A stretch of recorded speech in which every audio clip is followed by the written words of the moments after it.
good afternoon sa lahat. Tayo ay patungo ngayon sa CF Moto Casa kasi andun na. Dumating na pala yung ating hinihintay na 500 SR Boom, yung inline 4 ng CF Moto, no? The first ever inline 4 ng CF Moto, yung retro look. So tingin lang tayo talaga na tingin kasi hindi ko talaga bet yung retro look. Sa iba gusto yun, pero ako ayoko. Yun, pupuntahan natin doon. Ando na kasi silang Kizel. So congrats again kang Kizel, no? Kasi nag top 9 siya sa ating recently concluded na Butuan Adventure Rally version 2, 750 kilometers endurance challenge, no? Nag top 9 siya. So pasok siya sa top 10 at ang Team Get Wild or ang Get Wild na bar is sponsoran siya ng Unli Drinks sa bar, no? Siyempre kasama yung mga girlfriends niya. At ayun, napaka-traffic dito ngayon. So,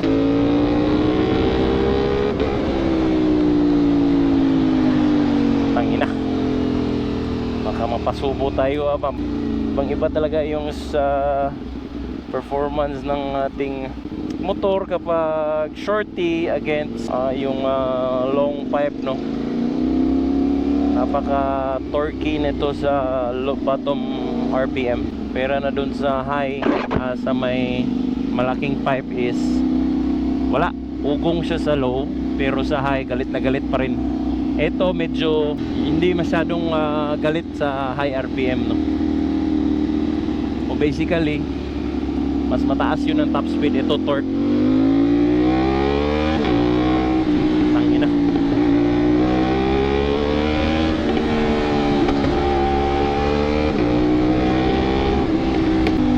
Asa na ba yun? Ayun, CF Moto. Tignan natin guys. Papakita natin for the first time ang ating 500 Boom.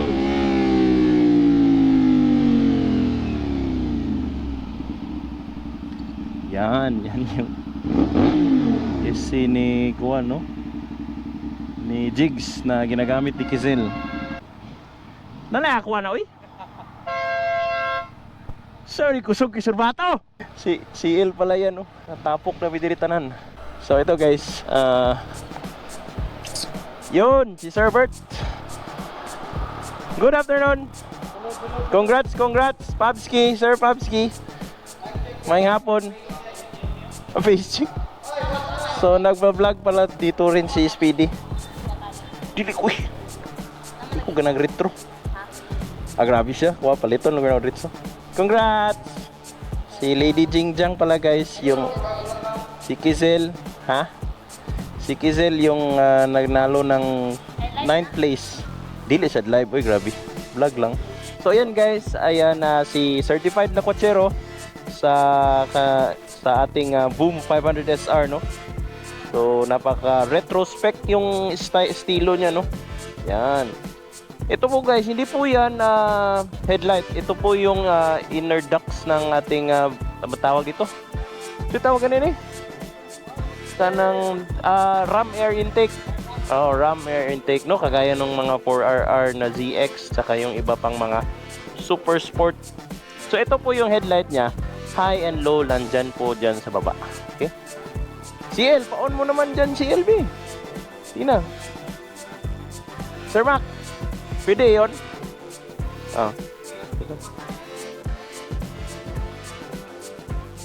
Boom! Wala. Oh.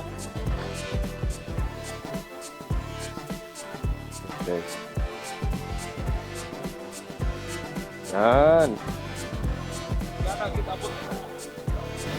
Painita sa gamay. Ay, init na. Ano?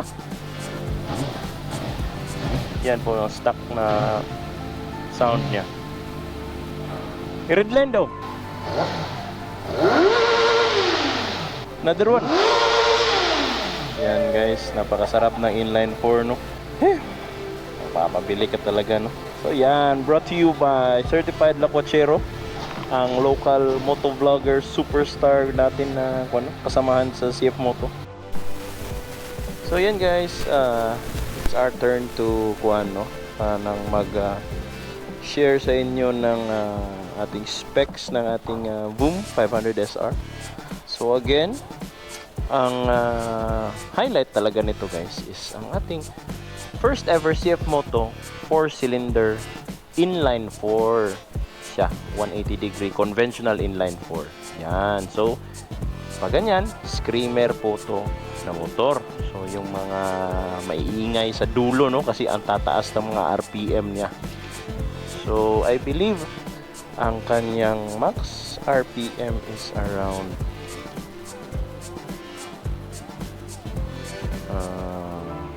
natin. Ayun. So ang red line niya guys is 16,000. Tangina. Screamer na screamer talaga guys, kasi pag lumagpas na, pag pumatong ka na ng 14,000, yan talaga napakalagting talaga ng tunog na nito pag 14,000 and above yung kanyang red line, no? So yan, napakalakas niyan, lalong lalo na pag ito ay na full exhaust, dual tip siya, no? Ayan. So again, back to the specs, dual disc brake po to kasi napakalakas na niyan. Umabot po to ng nakikita ko sa YouTube is around 230 yung 220 yung specs na by paper na kanyang top speed, pero yun nga, pag Pinoy ang nag-drive nito, aabot talaga to ng 240, sure ako. Pag ako ang mag-drive nito, ay sure ball to, papa 240 to 50 natin to guys. Yung malapit kinakakamatayan. So again guys, ito po yung ram air intake niya, hindi po yan headlight, may DRL lang po siya. Yan, papasok yung air, saka madadagdagan yung horsepower. I think ang nadadagdag po nito na horsepower, I think 2 to 3 horsepower, no? Kasi ang stock horsepower nito ay 78. Pag nasa top speed ka na po at napakalakas ng hangin, umaabot siya ng 80 to 81 horsepower yung max niya. Yan, no? Yan yung tubo, patungo yan sa intake manifold, di ba? Dalawa yan. Yan yung ram air intake system niya. So ang sunod is ito, kagaya rin sa atin, meron siyang quick shifter stock, no? As is, pag bumili ka nito, meron ng quick shifter kaagad. Yan. Kaso lang, parang hindi ito ma-GP shift. Kasi isa lang, wala yung choice. Pero pwede din ma-GP shift. Pag ito inilagay mo dito, magiging GP shift yan. Yan yung tip ko sa inyo pag kayo bumili nito, no? So, ayan. Yung suspension din niya is, kita nyo yan, adjustable po yan. Meron yan, hindi para tugma, meron yan dampening adjust, no? So, plus titigas, minus is lalambot. Yan. Depende sa road conditions kung saan kayo nakatira o magta-truck kayo, dapat talaga tighten up yung suspension ninyo. Kagaya rin ng rear suspension nito, preload lang ata. Preload, adjustable siya ng preload lang, no? Yung spring preload. Okay? So, ang gulong niya guys is CST pa rin at hindi kagaya na sa atin to. Ano bang series to? Ito po ay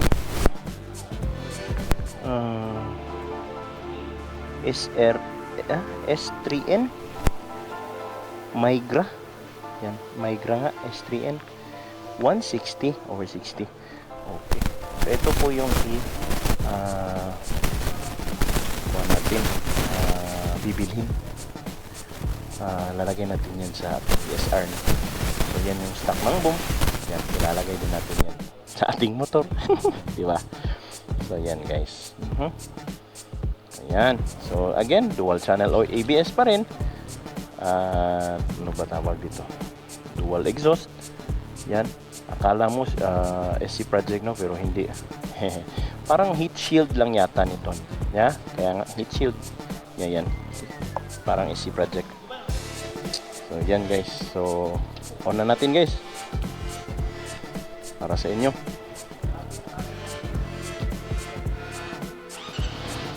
yan. Ewan, drive-by-wire na ba to?